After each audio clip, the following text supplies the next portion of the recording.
All right, all right. Welcome back to Influential Dental. I'm Julianne O'Connor, and I'm joined today by Mike and Mike, my co-host Michael Keeter, and then the amazing, hysterical Dr. Mike or Michael DiTolla, who goes by Dr. D by his team. And so before we jump in, I'm just here to say I'm so excited about this guest today. You guys are going to absolutely love him. Michael Keeter, welcome. Great, Julianne. Great to be here and look forward to another amazing podcast. So thank you for being here as well. I want to start with a little introduction of Dr. D. You know, we met you actually hosting Thrive Live, which is a huge Henry Schein event for anyone who might not know that already. And you host that event every year, and they can never actually ever replace you because you are the funniest host I've ever seen in the dental space in my career. But truthfully, if you've never been to Thrive Live, you've got to go because he's true. I know. hysterical and he makes the event genuinely. But you have a background beyond being hysterical, which is that you are a dentist. You worked back in the day for Dentsply Sirona. You worked for Glidewell. I actually saw you the other day at Glidewell when you were doing a podcast for them. But tell us a little bit about your history and your background. Well, I became a dentist mainly because my dad was a dentist. And I think a lot of us, at least men, I can't speak for women. Well, I'll just speak for myself. You know, I idolized my dad growing up. And I wasn't sure what he did for a living necessarily. When you're young, I don't know how, maybe I wasn't paying enough attention, but I did know that we took more vacations than most of my friends' families. And the central vacation every year was going to the island of Kauai for the entire month of August. So my dad would literally shut the practice down, like no hygiene, no nothing. All his employees had the month off and we would go to Kauai. And these were budget vacations. We wouldn't stay in a hotel. We would rent a station wagon with a rusted out floorboard, and my mom would still cook dinner 6 nights a week. She had a little better view than she did in Los Angeles, but it was still, very budget. But we would go spend a whole month, and this was very cool because I would just go boogie board every day, all day. And I decided early on I want to do whatever my dad did for a living because I kind of fell in love with the lifestyle. But I didn't know. I didn't know if he was a dentist or a mid-level drug dealer. I didn't know what he did. I just knew that whatever he did offered me a great lifestyle that I thought was really cool in terms of vacationing to go skiing in the winter and then this month in Kauai. And then I learned that he was a dentist and I'm like, okay, cool, I'll do that. Again, I just wanted, really the island of Kauai is why I became a dentist. And when I went to dental school, I was like, oh my God, have I made a mistake? Like the first year was very easy for me. I'm good at taking tests and studying. And then when we went downstairs, the problem was we had to start using our hands. And that's where the wheels started to come off. And then my first injection, which is very early on in your first clinical year, where you have to sit. It's take the person sitting next to you. And mine was a hygienist who was now becoming a dentist. So she was amazing in injections already because she'd been giving them. But I was giving the first injection on her. There was I still had hair, but there was sweat pouring down my forehead. They were wiping it off with a 2x2 as though I was doing open heart surgery on the Pope. Did you I was think going to be to killed. yourself at that point, I wish I would not have inquired to find out he was a dentist. Instead, I should have taken the drug dealer path? Like, did that cross your mind? Absolutely. Absolutely. Because the drug dealer school is much shorter. It's like 4 weeks instead of 4 years. And there's no injections. Yes, you have to kill people. Okay. That's one of the side issues that you have to. Well, Kauai is a beautiful place. I vote for Kauai, and especially That's the whole right. month. And boogie boarding. I was a big boogie boarder in Southern California, so I love the boogie board stories back in the day. Question I have for you, Dr. D, is you're inspired to become a dentist through your father, and you still are a practicing dentist, correct? Yeah. So what not only your father and the lifestyle influenced you, Yeah. but what else influenced you to join that field? I mean, we have a lot of dentists that listen to our podcast. We have dental professionals. You're both and a celebrity. But what made you make that a career that it is today and prolong that for you? No, literally that was it, Mike. There was nothing else besides that. I didn't grow up fantasizing about like central incisors and like drawing sketches of teeth and what they look like from the front and the side. I swear to God, my whole life has been shockingly spontaneous, where it's just like, I'm going to do this.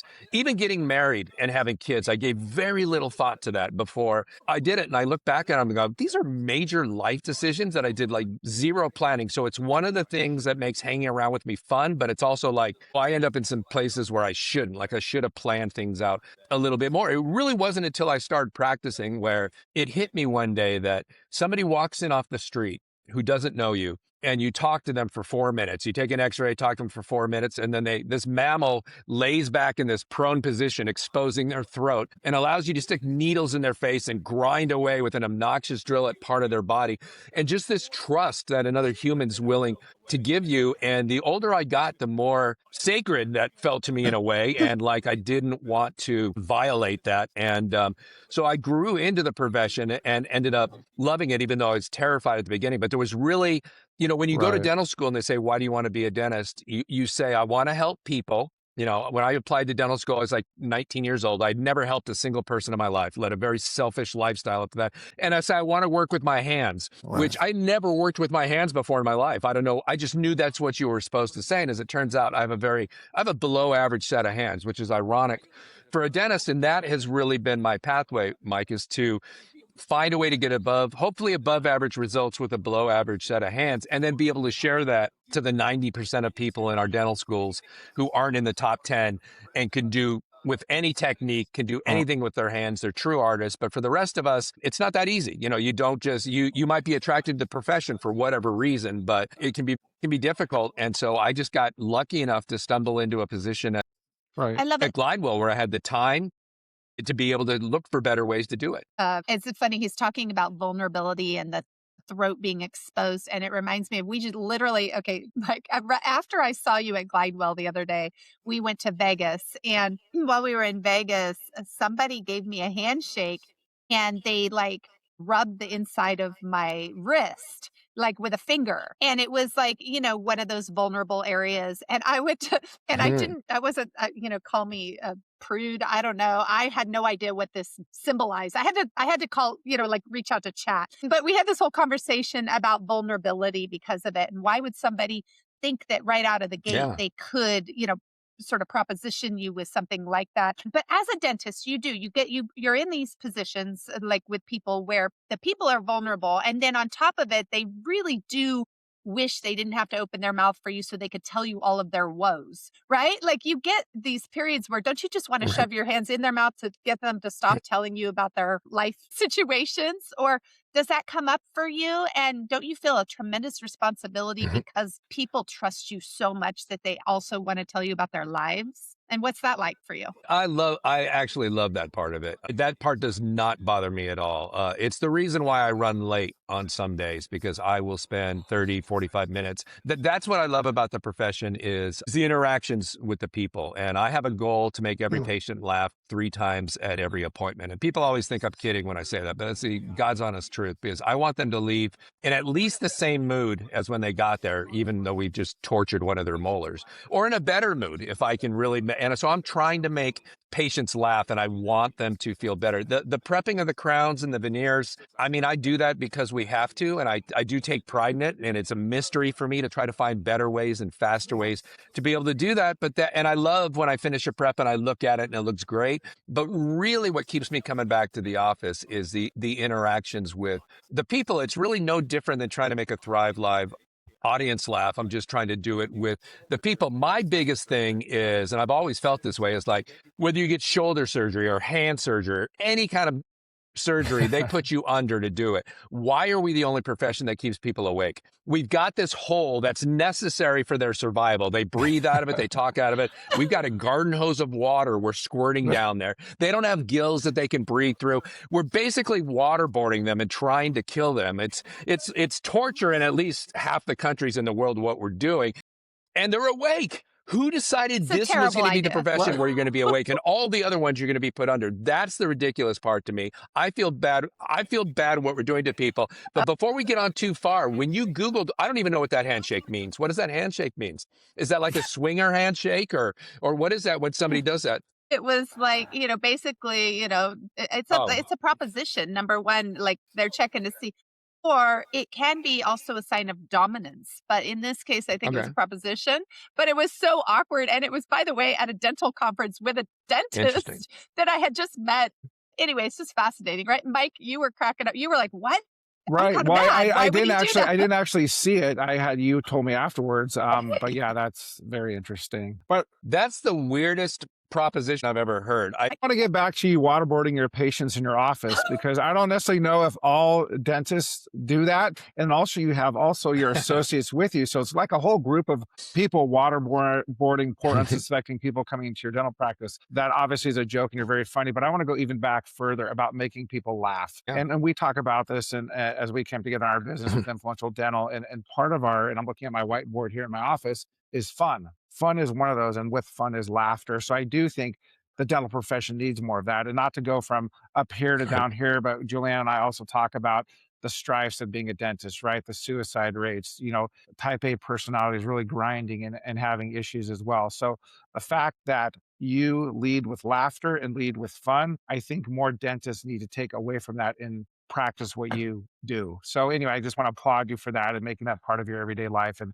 we all need to, not only in dentistry, but in life anyway. So I just wanted to share that with you and Julianne in the audience. Well, yeah, and interestingly, Julie and I were talking about this the other day. I'm single again, so I'm dating again, and I'm on the Bumble app. In fact, Julianne and I were like scrolling through the Bumble app, and she's much more like, swipe on her. I'm like, what? Look at her. Her teeth are messed up. That's the first thing I look at is I blow up the picture and I look at the teeth. And that's not even a joke, like, because I'm a dentist. No, there's tons of patients, and it's so, I don't have a good opening line for like, hey, I know this is a dating app, but I think and I'm not that interested in, I don't think we should date, but I do think if you did Invisalign, you would get a lot more You might have something right. there. You could be the dentist for Bumble. That's very interesting. It's a whole different marketing campaign. I know.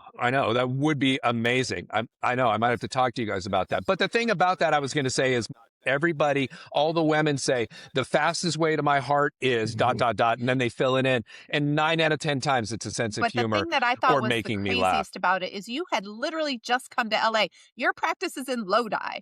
You had come into LA. You had been there all of maybe like 2 hours, 3 hours or something. And you had 65 women who were trying to connect while you were in LA. I was like, what is going on? Do they know you're a celebrity? No, I think the Bumble algorithm, all I can tell is like when it's on travel mode and you go to another city, I think it just pushes you to the front of the line, because when you're in a town and you're swiping through the people, this didn't happen with us because there was so many people there. But when you swipe through it and you say, I want to see people for a 30-mile range between the ages of 50 and 60, and you swipe through, all of a sudden you get to the end and there's no more. And it says, hey, adjust your filters if you want to see more people. I'm like, oh, okay, I'll include Australia now because that's practical. So it says, to adjust those features and you kind of like run out of people. So I think and if you expand your age range. So last night, Julianne, for an experiment, I changed it from 50 to 60 to 50 to 70. I tell you what, there are some gorgeous 63-year-olds out there. And I was like, whoa, this is, and actually it's kind of nice because none of them have kids at home. And that's one of the problems with dating younger is somebody who has a 10-year-old at home. They just don't have time to come really see you and date because their kid's playing baseball or whatever. So I think when you go into a new area and people have swiped through most of the people there, I think, boom, it just puts you up because you're now in this area and they haven't seen you before. I don't think it has anything to do with my looks or my personality or hosting. It has everything to do with your, and you have a great radio voice and a great voice as well. Yeah, it's a combo. I mean, all of it. You're a package deal, unquestionably. Like, listen, I'm one of these people who, I really believe that when we open our minds and we really start to see who people are, not only are they gorgeous, but they can have some really incredible things. And then there's those who are not so much, but you're the package. I've spent time with you. You're a good looking guy. You're hysterical. You definitely check the box for every woman who wants somebody who's funny. Unquestionably. So you're doing all of this dating and stuff. You're running a practice. Like, how do you even have time? Time is always, isn't that, I know I've had clients who are out there, they're dating 2-3 times a week, but they also are managing their practice, and you also are speaking all over and you're doing all these other things and traveling. So do you have to like create a calendar on this? And do you have a routine? As far as the dating goes, you mean? Yeah, no, I don't feel like I'm short on time. It's the big decision for me is the older I've gotten, I realize that I love being out in nature, which is weird because growing up, I did not spend a lot of time outside in nature. I was a city boy, and I've just always thought, but when I was even younger, I would like get this feeling when I was in the mountains that like I couldn't put my finger on what it was, but it was like just a connection kind of with my soul that, Yeah. but I was too young and just didn't know what it was. But Mike, my best friend was Mike growing up. Mike and I used to go up to the mountains, the local mountains, up to Big Bear or Lake Arrowhead, and just like hang out in the mountains. And but then go to college and dental school and whatever. And when I went to dental school in San Francisco, I kind of fell in love with nature again. I started cycling, riding up Mount Tam and riding all over Northern California. And it was so much greener and lusher than it was in Southern California. And so when my kids got older and went to college and then were out on their own, I always knew I wanted to move back to Northern California somewhere. And I had never even heard of Lodi. I just ended up in Lodi because of this practice was the right practice for me to buy and be able to not have to spend 5 days a week in there. I just wanted a place to practice and be able to create clinical content for my lectures and be able to be a good consultant for the companies I consult with by trying their products and testing them out and seeing if I like them or not. So that ended up being the thing for me. And now it's fishing. I'm super into fishing. So the biggest conflict I have with Bumble is this date going to be worth blowing off a whole day of fishing to go on this date? But I honestly seem to me like it's a numbers game. And if you want to find a partner for the next 20 or 30 years, you're probably going to have, chances are you're going to have to meet 60 people if you're serious about this versus 6 people, unless you get really lucky. So I try to go on maybe 2 first dates a week or a first date and a second date or something like that. It feels like a job, like a part-time job on the side, but I just don't I think if you ask somebody and they tried Bumble and they said, oh yeah, I said, how many dates did you go on the first year? I don't know, 6 or 8 versus if you go on like, I'm saying 60, like that's the theoretical maximum, but hopefully at 20 or somewhere you find somebody where it's a 3rd date, a 4th date, a 5th date. But my question is, will you join Mike Peters and my new dating app for influential dental professionals if we start it? Okay, awesome. Oh yeah, of course. I've always said there should be like a dating app for dentists, but if it's just dating other dentists, I don't know. Like you heard me say to Stephanie during the Glidewell podcast, like I want to fall in love with a dental executive because she's dating, Chuck Cohn from Benco Dental. And it's just like, and she's like, are you serious? I'm like, sort of. She's like, why? I go, I don't know. It'd be kind of fun to be able to have conversations about dental stuff and industry trends with somebody that you were in love with and spending all this time with. I mean, I'm fine if they're an oncologist or something else and we talk about work, but it'd be kind of cool to have like somebody who's in dentistry, but in another section of it. Like she has access to all this information on dental distributors now, and he gets all this access to information on the lab industry from her. And I think it's kind of cool. Well, let's get into fishing now. Or you could meet a nice river guide that's a fisher. Well, I actually do have a patient. My dream came true, Michael. I went fishing with a guide, steelhead fishing on the Trinity River up here. And like a lot of guides, when he heard his identity, he said, oh, give me your number. And none of these male guides have ever called. This one finally did. And his mouth was pretty jacked up. So I've been bartering with this. It's almost as good. I don't have to sleep with him either, although he does have obstructive sleep apnea. And so he and I do share that in common. But yeah, awesome. I've been doing a lot of work on him and been getting a lot of free guide trips. So your dream that you were about to say about meeting somebody who's a fishing guide, I got the second best thing is, or maybe even better, having a patient who's a fishing guide who needs a lot of dental work. We could have a fishing segment as well, but that's awesome. I do want to ask you about Classic. that. You mentioned your father and obviously, and I'm sure your mother as well. I don't want to speak for you, was influential in your life, and there's plenty others. The question I have is what does that word mean? I know I ask it a lot, and Julianne kind of looks at me sideways about our podcast is called Influential Dental. What makes you influential, or what makes others influential to you, and how do you view that as well? And then maybe tell me maybe a few people that are influential in your life, either past, present, or currently, and why are they influential to you? The people, obviously my dad was, Wonderful. A huge influence, and I feel like he's still alive. He's 84, maybe 85. And, for the longest time, it was like I wasn't happy lecturing until he came and saw me, because I tell a couple different stories about him at his expense. Very funny stories that people love. And he loves them. He loves when I make fun of him and the way he used to dress in the dental office and the painful injections that he used to give. He loves when I make fun of him and he comes and he cracks up. My public speaking ability and my sense of humor came from my mom. She was definitely the funnier one, but I had a challenging relationship with her as well. And that's part of where the comedy comes from. She was also quick and enjoyed like wordplay and stuff like that. And so, but I wouldn't necessarily call her funny. She just had she had this personality. She was sarcastic. She was dry.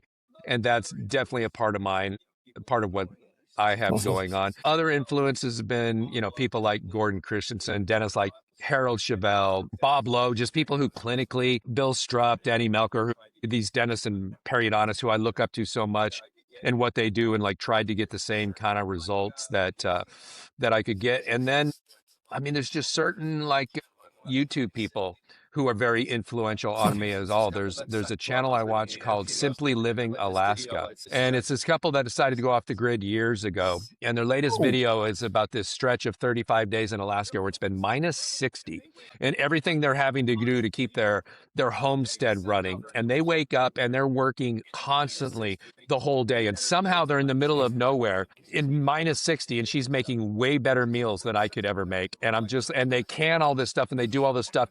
And just this, it's such a like a return to roots. They don't try to make things look better than they are. And so for me, when I started getting popular as a speaker was, a little before, but right about when podcasts started coming out.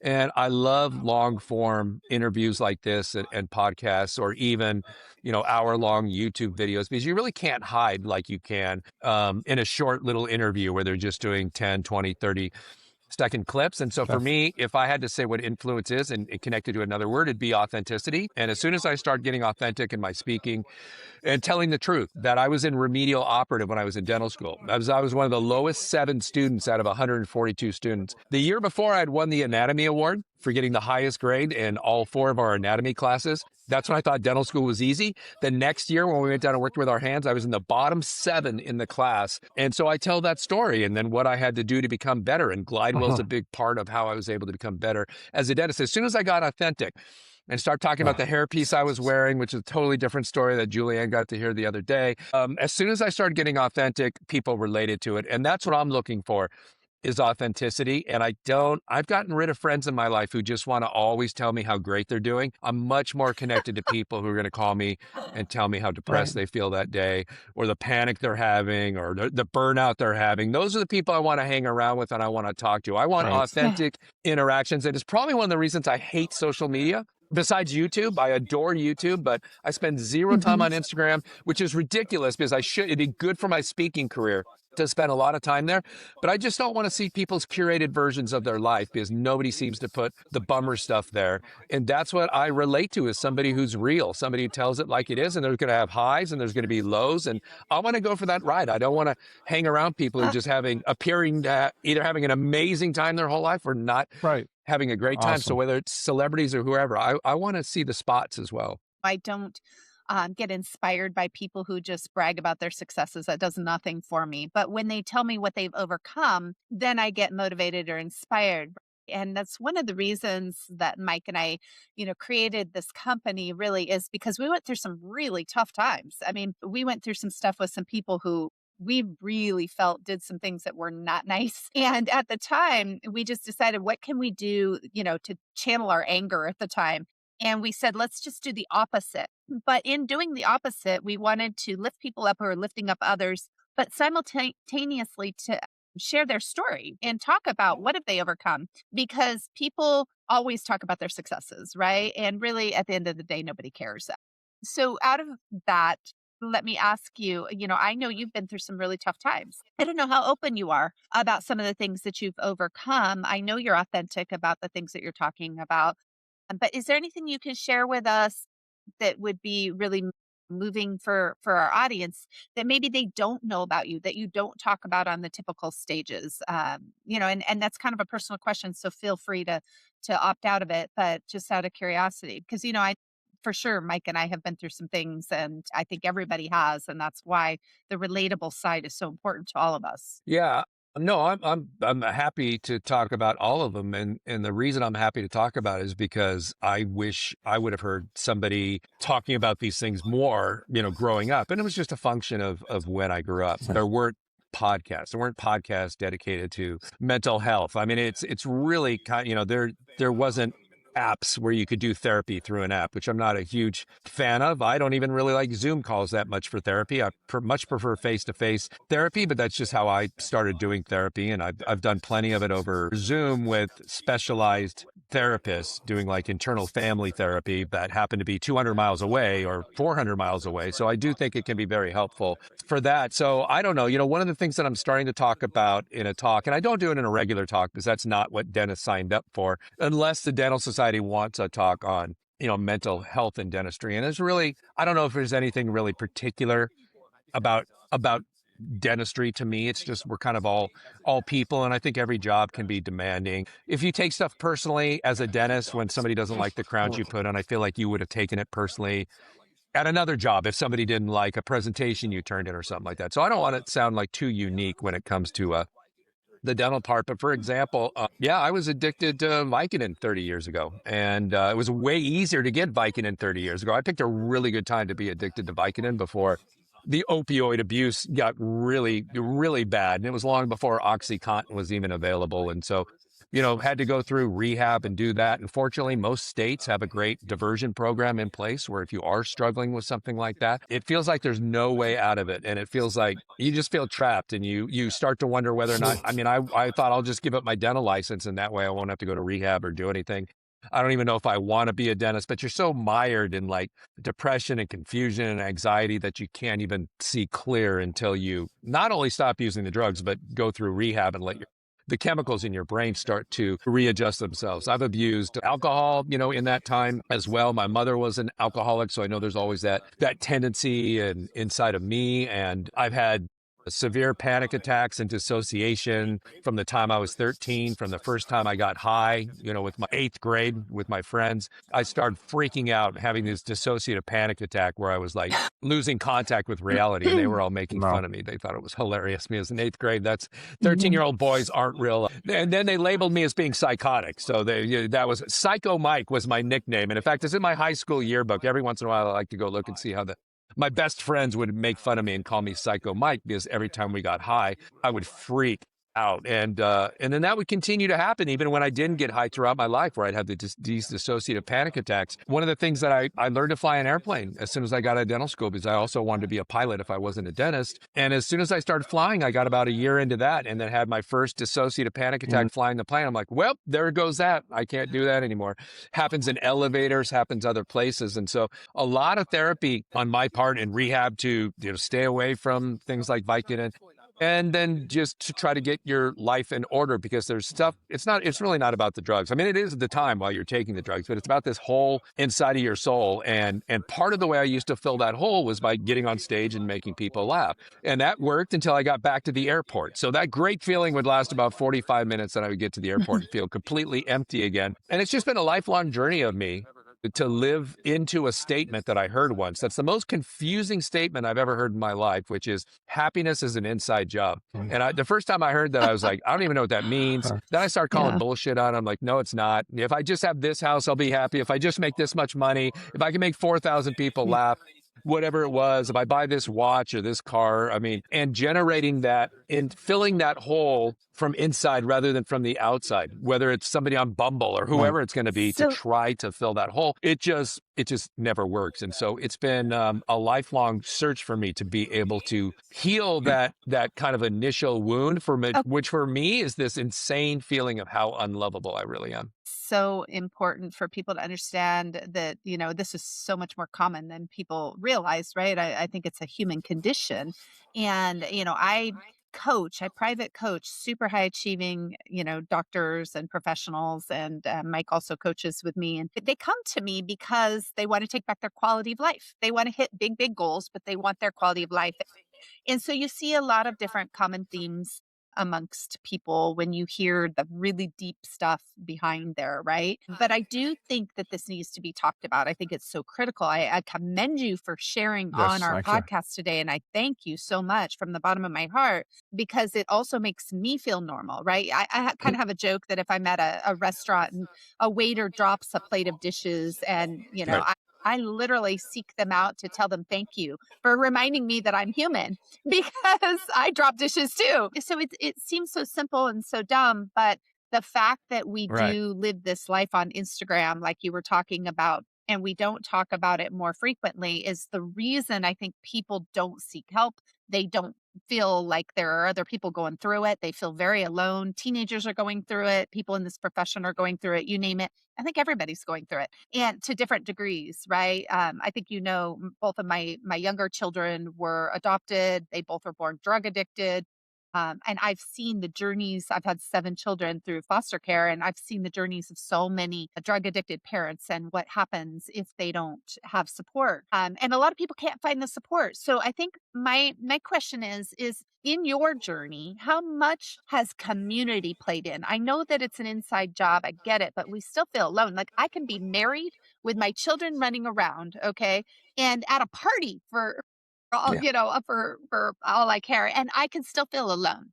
Do you know what I mean? Like I can still be places where I feel completely alone. So what it Oh yeah, yeah. And for me, I'll never forget. I'll never forget going to Narcotics Anonymous. And so when you look at like the big books of Narcotics Anonymous, so there's a big book of Alcoholics Anonymous, which was almost divinely inspired when you read this thing. It's incredibly good writing. I find it way more compelling than the Bible. And I went to 12 years of Catholic school, so I've read both. But I'm much more drawn to the big book of AA. And then when you get to the basic text of Narcotics Anonymous, it says NA on the front. And one of the first things they tell you is that NA stands for Narcotics Anonymous. It also stands for Never Alone. And when you go in and introduce yourself and you say, hi, my name's Mike and I'm an addict, and everybody says, hey, Mike. And when everybody gets done, and it'll probably make me cry the more if I talk about this too much, and I don't care if I cry, but as soon as everybody introduces themselves, they say welcome home, or they'll say welcome home after every time. And for some reason, welcome home resonates so strong with me because I don't feel like I have a home. Like I don't, it's certainly not like my birth family. I've kind of been rejected by them, because of things. And so when I hear welcome home, in fact, there's 100 songs that make me cry. I've got a list of like these 100 songs that always make me cry every time I hear them. And it took me the longest time to figure out what they all have in common. And they all have By the something way, about we're all coming crying home. right now. I just want you to know, Yeah. like we're all like tearing up here because And I'm a crier too, Mike, so it's it okay. resonates so strongly. But carry on. I'm sorry, but I'm just cracking up because we're all getting emotional by this, right? I can't imagine that our listeners are not moved by this as well. Well, and it helps if you feel, I think, disconnected from your family like I do. I was kind of always the black sheep, but that got taken to the nth degree because of, things that just went on the family and because of my addiction and lies that I told. Because when you're actively using drugs or alcohol, if your lips are moving, you're probably lying. It's all about hiding what you're doing. It's all about creating this universe for others to see where you're not doing it. And it can be very difficult to forgive people who had to live through that with somebody. When I walked into my first NA meeting and I started hearing, now I fit in better at AA if you just looked at me and I walk in like this. When you walk into a Narcotics Anonymous meeting, everybody's pierced and tatted up. And this is 30 years ago when not everybody was already tatted up. These were some scary looking men and women. And I walk in there as a little dentist and I'm like, oh, I overdressed for this. And then I heard them start telling their stories and I'm like, oh my God, these are my people. I found my family. I've been looking around for I found my family. These are the only people who could understand why I would jeopardize a marriage and a relationship with these kids to score drugs. Finally, somebody understands it because nobody else in the regular world understands this pain and why you're trying to just stop the pain inside of you and change the way you feel through the use of drugs or alcohol or anything for that matter, online gambling, whatever it might be, or porn, whatever. And I was like, these are my people. This is my tribe. I have finally met my family. And so that sense of community, of fitting in, and I can talk to anybody in this room. It doesn't matter what their background is. They will totally get what I'm saying, was huge. And so that kind of community is unbelievable. And just sharing the struggles of being a remedial operative or whatever happened, or bad stuff that happens in dentistry, instead of standing on stage and saying, look at what I can do that you can't do, which is what lecturing was, it felt like when I kind of got into it, instead of saying, and that's why one of the reasons I love Gordon Christensen, he had a DVD that came out that said my 10 biggest clinical failures. And here he is, the biggest name in dentistry. And I'm like, damn, that is badass, Gordon. I respect that so much. And the fact that he used to be the manager at a Dairy Queen before he went to dental school. I respect that about Gordon a lot too. I love that guy. Yeah. But yeah, that sense of community for me, weirdly, it came through recovery and nowhere else. And now it comes through kayak fishing. I have a lot of kayak fishing friends that I'm in community with. And yeah, we share fishing, but we don't share in common this inner void in our souls that we're all trying to figure out how to make it better. And the biggest way to make it better, as you learn very early in recovery, is to be of service and help another addict or alcoholic. It's taken me kind of to this point where I feel comfortable in my dental career. I used to think if I talked about being addicted to biking and people would say, we don't want him to speak anymore. He'll lose his job here. We don't want him as a consultant anymore. Now I'm at the point where I don't care. Fire me from a contract, fire me from whatever. I'm out here to help people now. And that's what I want to spend the next 20 years doing, is sharing, whether it's about the addiction, whether it's about the anxiety, the panic attacks, the dissociation, or the struggles with my hands, be able to share that and hopefully let people know there's other people like that who feel the same way and have been able to overcome it in some small way. I'm not completely through it. It's a journey. And I don't know if you ever get there, but in the meantime, I'm there for you if you want to talk. And I'd, love to be able to do this. And that's kind of the driving force between me sharing. I just had to kind of work up the confidence and realize that this was important enough to risk other stuff and still do this. Julianne, I've talked about this as well. Us growing up and similar situations, Julianne's upbringing was much more, I'm not going to say worse, but much more difficult than me and just some of the circumstances.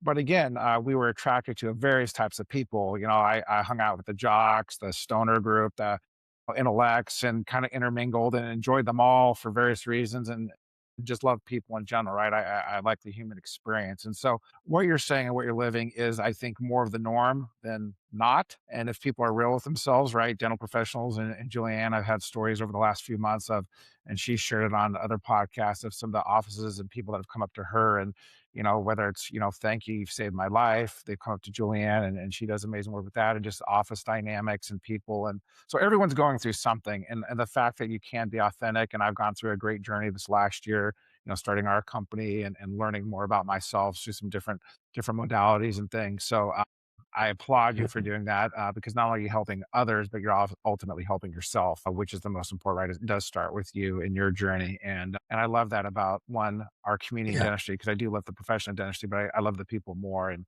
I think that's what's exciting about what you're doing, what we're doing, and the human experience. So, Julianne, I know you have something to say. Well, yeah, I mean, I just so one of the things that Mike Keeter here and I are doing, we're planning next week, and we're figuring out where do we really want to give back with this company that we built this incredible brand thanks to people like yourself and others who have shared our brand, who have been part of this journey, because they understand that our mission is not about bragging about being influential. It's actually about seeking out what have people overcome and what are these people doing to lift others up. And so we're on our own journey with how we want to give back. And because we've both been exposed to coaching and also working with youth. And we've seen where they don't have a leg up, where they are going through some of the things that you're talking about, and there's nobody there to catch them. There's nobody to lift them out of the darkness. And sometimes it's because it's very difficult because there's so much damage that is done that you almost, you come into it having to help people who you have to accept they're not playing at the same level as far as what it looks like on paper, but they're still human beings with tremendous amounts of human potential. And so we are experimenting with some of the ideas around how we want to bring these people into our fold and how we want to help them. But one of the things that you said that really stands out is that I look at these foster youth and I think about how they could help other kids going through what they're going through, and only they can do it. I cannot. I have not been through what they went through, so I cannot go and speak and minister, if you will, or lift up some of these children, because they're not going to listen to me because I don't have that experience. So we all, and I always say I'm not for everybody, but I am for somebody who understands where I can make that difference. So, I commend you and I love what you're doing, and I appreciate you so much for speaking out. Do you have some very intentional plans on how you want to channel this in terms of how you're helping people? Is it in speaking out like this openly? I love that you don't care. If you're not supposed to be at that event, they don't want to hear it, then too bad. That's not your people, right? I feel the same right now. But are there some things that you have in your kind of future that you're playing with, ideas around this type of conversation? Yeah, so I wrote out a what I was calling a lecture. It's like a 90-minute lecture, but the more I think about it, it's more of kind of a one-man show. So I performed it a couple of times, and I have a speaking coach, Paul Homily, who I work with. And Paul's great. I've always been able to get up and speak in front of people and have craved it, honestly. And part of that, I think, is from not feeling heard when I was young. And so I have this insane need to want to be heard. And so for me, coming on a podcast like this is like being on vacation for an hour. I mean, this is just one of the greatest feelings. I love being able to Mhm. express myself. Selfishly, as Mike said, it helps yourself to be able to remind yourself of why you're doing this, but also hopefully it helps somebody else at the same time, and then they can kind of pass that on. When I first met Paul, Paul helped direct some of the physical parts, and then helped me with some of the finer parts of storytelling, which has been great. And so when I was putting this talk on my story together, I went and did a coaching session with him the day before I actually gave it for the first time. And then he saw me give it. And then we got together afterwards. And he had some notes for me on, different things I could do here and there. And then I said, overall, what do you think? And just never forget that he said, this is your masterpiece. And I was like, okay, because that's like, I haven't heard Paul talk like that before. But by the same token, it's really not a lecture, but it's really more of a keynote, I guess. I shouldn't say a one-man show. I mean, it could be a one-man show. To me, that just means it's a comedian telling stories or somebody telling stories and not doing stand-up, punchline setup, punchline setup. But it doesn't really have like, here are the resources. It kind of talks a little bit about the different therapeutic modalities I've done and what's been helpful, but it's really not like a CE course. So I don't know where it's going to fit. I love doing it, but I don't want to. I'm very attuned to making sure it's for the right audience. Like, I don't want somebody coming to think they're hearing a Crown and Bridge lecture, and then I launch spontaneously into an hour-long story about my addiction and my first orgasm and all the things that come into this talk, because they're all influential in who I am. And so it's got to be like the right situation, because when I first started speaking, I had such a want to get up and speak that I started speaking in dentistry before I had anything to say, to be honest. And so I would talk about, here's what I'm going to talk about the lecture. And then I would just end up telling jokes for like the first hour and a half, and I'd get complaints. I would read the reviews, and dentists would say, hey, if I wanted comedy, I would have gone to the Improv. I wanted to hear about how to, have a better practice. And I realized I was being very selfish in what I was doing, and I wasn't sharing information. Problem was, I didn't have any information. So then and that's when, right about the time when I started at Glidewell, and all of a sudden I had all this inside information about dentist crown and bridge habits that no other dentist had. And I was like, yes, I've got information now. And now I can tell stories and have information. And then I tried to come up with a way to prep teeth better and stuff. I just don't know, Julianne. It's like, Yeah. I would love for the ADA to have me do a keynote at their meeting, or the AGD. I feel like it's a keynote. Like, I know they get keynote speakers, and they're like big, sort of well-known speakers. Yeah. But I think every once in a while it'd be interesting to have a dentist speak to the dentist. Hey, let's do it once every 10 years maybe, and just have a dentist be the keynote speaker, especially if they have if they're willing to be honest and they have a story that's compelling. I'm not bragging saying it's compelling, but it is compelling when you hear that at my peak, I was taking 75 extra strength Vicodin a day. 75. I would wake up in the morning and I would take 25 Vicodin. I would set them out. There was a whole routine. This is very much like a Catholic mass. I would put 5 piles of 5, and then I'd always take them with chocolate milk. By the way, you can always tell if I've relapsed on Vicodin if there's chocolate milk in the refrigerator. But I love chocolate milk anyway, because for me it was a way to reconnect with my inner child and ingest the drugs Yeah, I at can't the either. same time.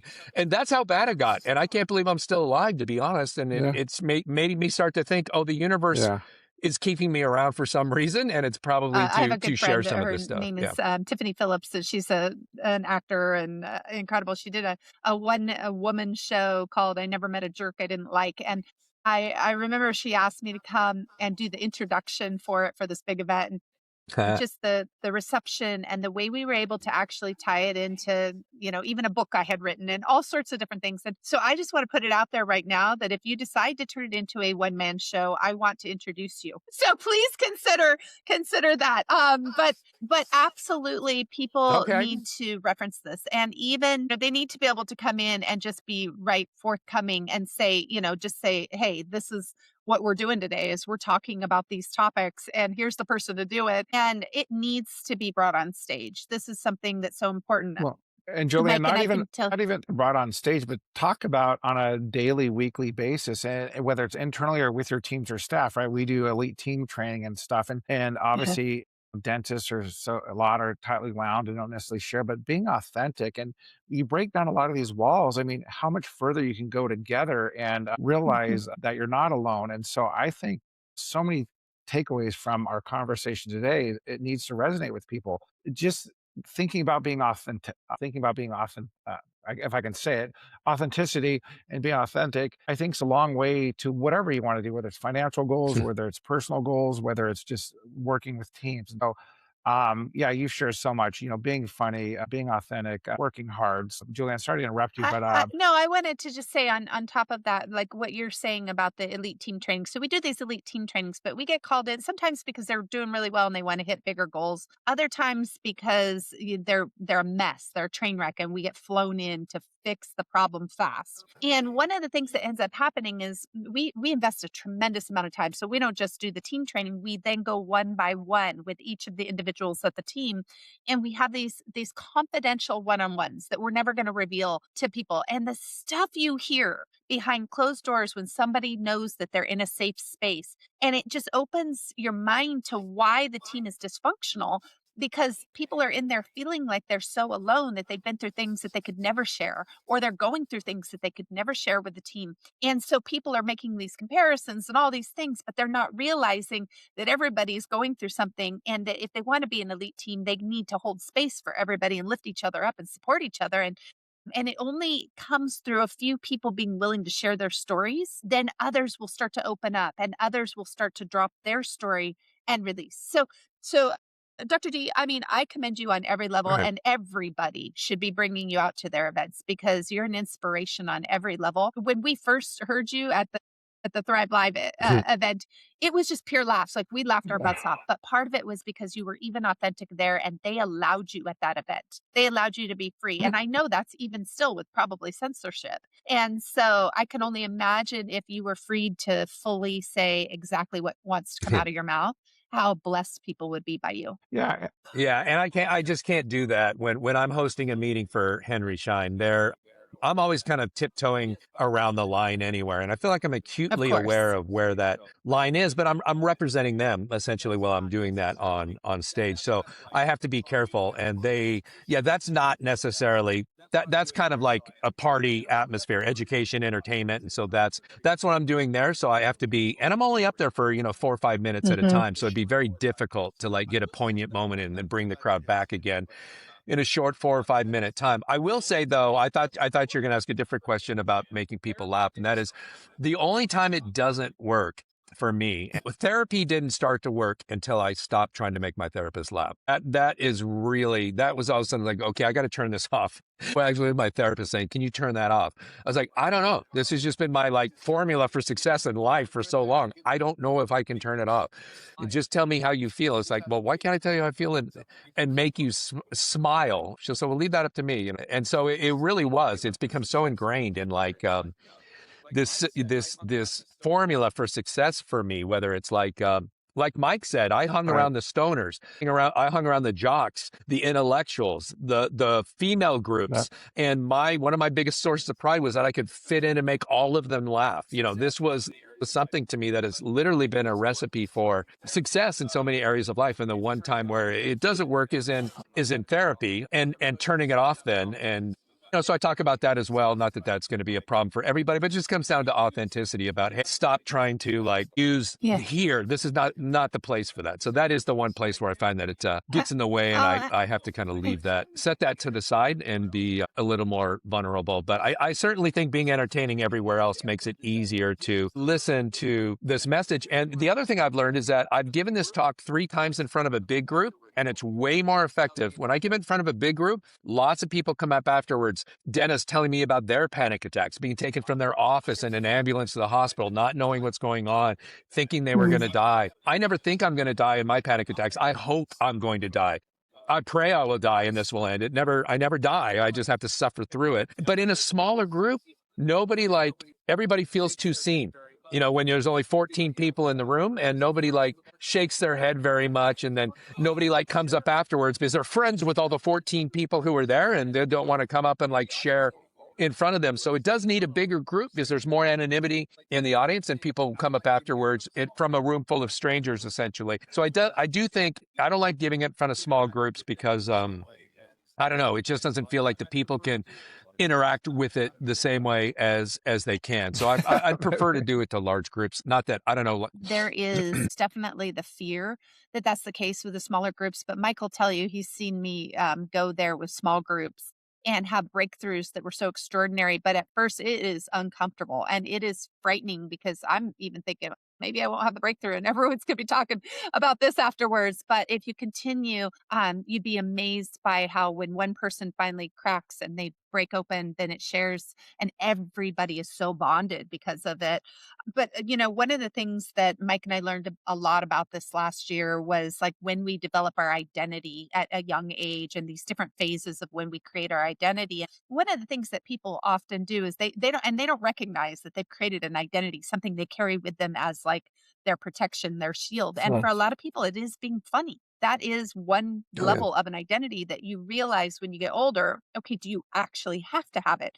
Can it come out and maybe you're funny, but you're not trying to be funny, right? And you that's where you're at in your career. It's like you just dropped into authenticity. Right. But I think a lot of people do this and they do it in different ways. Some people carry shyness, some people carry these different things.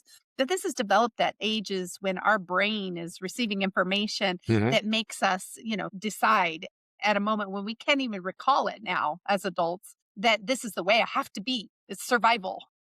It's the end all to be all, you know? Yeah, I agree with Julianne, and I do want to talk to you more about fishing as Okay. well because I have another idea, and I'm not trying to be funny, but again, being on the river, on the lake, and fishing, I think it's so freeing. I need to get back to that because I agree. I love nature and stuff, and I think when you're in an environment where it's either high pressure, you put that on you in a dental office or whatever else. I do agree that you need an outlet, and people do exercise, people go out to nature, but I love the nature component. Sometimes I'll even sit in my backyard and look at the trees and Right. listen to the wind, and it's just so just introspective and just to kind of let yourself go. So I think that is amazing as well. But I will talk to you more in person or offline about fishing, but that's a whole separate topic. I do know a lot of things are coming up for you in the spring. I know you mentioned Thrive Live. You're going to be there again as well this year. I know also this time of show we try to talk to people on how they can book you as it were, or, get a hold of you or talk with you. We sought you out when I was at Thrive Live because Julianne, I heard you speak and stuff like, hey, we need to meet this guy. And I know you were talking to a bunch of people. So again, thank you for reconnecting with Julianne and then through me on our podcast. What are you doing, in the coming months? Do you have quote unquote goals for 2026? Kind of what's next for Dr. D in the immediacy and in the near future? Yeah, my goals are just to continue to push a couple things. Hopefully, be an influence enough on the dental field to, because of my lab Right. background, I hate a dentist taking 2 weeks to seed a crown after they prep it. So I'm trying to get all the labs to switch to 3 days in lab and get it back to the dentist because nothing good happens while the temporary's on. There's only bad things that can happen. The industry's just always been like this, and it's for no scientific reason whatsoever. It's silly. So the best thing you can do are like same day crowns, which are fantastic. But if you can't do that, 3 day crowns are way better than 2 week crowns. So as somebody who's got 1 foot in the lab industry and 1 foot in the dental industry, I'm trying to make that happen. And now really I'm doing a lot of work with Invisalign and trying to get their software, that's software called Smile Architect, that is included free on their scanners. And it allows you to, to move teeth prior to restoring them, whether with crowns or veneers or whatever. And so you can take a case where somebody wants veneers and you'd have to prep all their teeth, which has its own set of issues with it.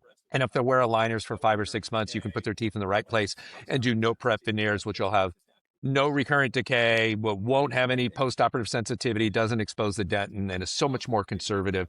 It's the right thing for the patient and the right thing for the teeth. So those are the big things that I'm trying to do. And then I'll be at Chicago Midwinter talking about relationships between labs and dentists, trying to foster this as well and make it more of a team effort. It just really hasn't been a team effort. It's dentists prepping crowns in an unscientific manner, sending it to the lab and saying, do your best. And the lab being frustrated as well. And so it's like I'm trying to give dentists techniques they can use to get more predictable crown preps and impressions for the lab, and then help the lab to understand the dentist better and show them things they can do to help the dentist get better results, whether it's Awesome. materials or getting crowns back to them in 3 days instead of 12 days or whatever it might be. And yeah, fish more, I guess is probably another goal. Yeah. I fished for 9 hours yesterday, caught 0 fish, and I call it a successful day because I was out in nature and Awesome. got to play around, see a bunch of geese, bunch of sea otters, a couple sea lions where I was fishing in the Delta. And so, yeah, it was amazing. I know right at time, but I'd love to know, where can people find you? Can they find you on social media? What's the best place for people to connect with you? Yeah, they could find me on social media, but they'll also see I haven't posted anything for like 3 years. So it's not a great place. I would say email me at mcditolla, DITOLLA, mcditolla at mac.com. Definitely check my email all the time. And yeah, I should have a bunch of like a social media handles, but I don't. But I can see if if the mental health talk takes off and groups do want it and start booking it, that I can see that I would create a community online for that where everybody can talk about what they're doing physically, mentally, dentally to stay in shape or to improve Mhm. or whatever they're doing. And so that to me would be a community worth having, but that's going to be a place where we share authentically and share our failures as much as our successes. So that's how I would want that to look. I've often wanted at Thrive Live to do a big group thing where a whole office decides to get in shape. And from one year to the next, we have them all Oh, come up that's on stage and cool. get on a big scale. We don't weigh people individually. We weigh the whole office together. And whoever loses the most Very as a fun. percentage, like wins free Thrive Live for the Yeah. next year. Just kind of start this wellness thing because we got breathing classes, we've got the yoga classes, we've got like a 5K run. And I feel like it'd be kind of a fun thing to do to bring offices up on stage. I'm sure they'll all dress like the same way as team whatever and come up on stage and get weighed. I don't, maybe that's a little crass to weigh people these days. I don't know. It doesn't sound like fat shaming because we're not doing it individually, but it seemed like it'd be a fun way to do it because I'm always looking for any kind of how to gamify anything like this and just make the process of getting in better Yeah. shape more fun, than it could be otherwise because it can be kind of a drag otherwise. So anyway, but that said, thank you to everybody for tuning in today. I want to thank also our co-collaborator, American Dental Institute, for they put so much work and effort into sharing this podcast all over. And then to everybody who shares it. The first time Mike and I walked through CDA and people were walking up to a stranger saying, hey, I saw your podcast. And we were like, what happened? It's really because of all of you, and we just appreciate you so much. You can find us on social media. Now I can't even speak, at Influential Dental. So that's pretty simple. And or Google us, whatever you want. And then other than that, we'll see you. I'm also speaking at Thrive Live this year, so I'm super excited. I can't wait to see you there. So if you haven't bought tickets to Thrive Live, definitely get those Hmm. tickets. It's a super fun show. I mean, they had incredible artists and acts and all sorts of stuff last year. It was so much fun. I think it's an under talked about show, believe it or not. So yeah, I hope that people come out, and then you'll have Oh, the host of totally. all hosts.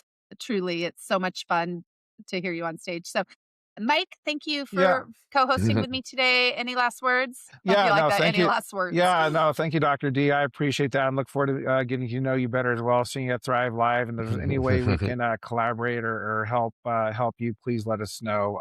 Your authenticity message, you speaking from the heart, you being a voice that needs to be heard more in dentistry, as what Julianne and I are doing as well, is only going to help those. And again, I appreciate you Speaking and look of, forward to. we just launched our magazine, our newest issue Sure. of Influence for Dental Professionals, which is the first and only still lifestyle and mindset magazine in Mhm. the space. I would absolutely love to do an article on you if you're Uh-huh. open to that as well for maybe our spring issue. Awesome magazine. You guys check it out if you haven't seen it yet. You can go to and find that magazine and all the podcast episodes, everything on that website. Again, influentialdental.co. And again, thank you so much, and we will talk soon.